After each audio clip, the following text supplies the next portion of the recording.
সাভারে ট্যানারি শিল্পাঞ্চলের কারখানাগুলো গ্যাস সংকট তীব্র আকার ধারণ করেছে। এই অঞ্চলের শিল্প কারখানায় গ্যাস সরবরাহ একেবারেই কমে গেছে। প্রয়োজনের অর্ধেক গ্যাসও পাচ্ছে না অনেক শিল্প প্রতিষ্ঠান। ফলে গ্যাসের চাপ কম থাকায় চামড়া শিল্প ও কলকারখানার উৎপাদন ব্যাপকভাবে ব্যাহত হচ্ছে।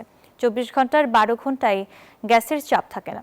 এমনিতেই বিদেশি ক্রেতা প্রতিষ্ঠানগুলো পণ্যের অর্ডার দিচ্ছে না, এরপর আবার গ্যাস সংকট।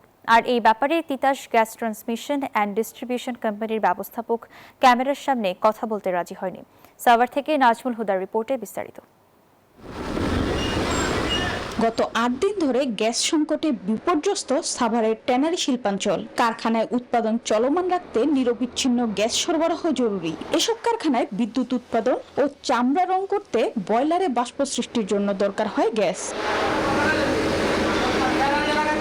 উৎপাদন এখন অর্ধেকে নেমে এসেছে বলছেন কারখানা সংশ্লিষ্টরা। গ্যাস বিদ্যুৎ সংকটটা আছেই, প্রতিদিন 4 ঘন্টা 5 ঘন্টা করে লোডশেডিং হয়।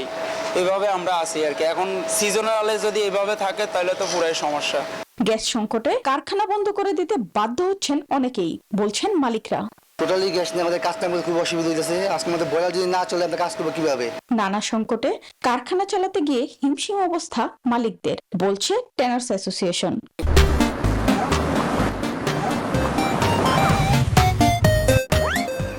কোরবানির পরবর্তী সময় আমাদের যে বায়ারগুলো সেগুলো আমাদের এখান থেকে চলে যাবে।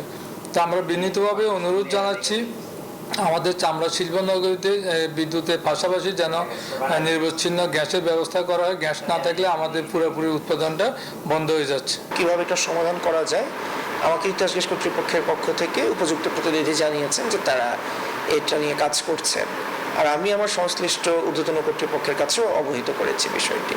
গ্যাসের চাপ না থাকায় শিল্পাঞ্চলের কয়েকটি কারখানায় উৎপাদন সমস্যা হচ্ছে জানিয়ে দ্রুত সমাধানের আশ্বাস তিতাসের। তবে গ্যাস সংকটের বিষয়ে ক্যামেরার সামনে কথা বলতে রাজি হননি এই কর্মকর্তা। চামড়া শিল্পের সংকট কাটাতে দ্রুত ব্যবস্থা নেবে কর্তৃপক্ষ, এমনটাই আশা সংশ্লিষ্টদের। Desk report, news 24।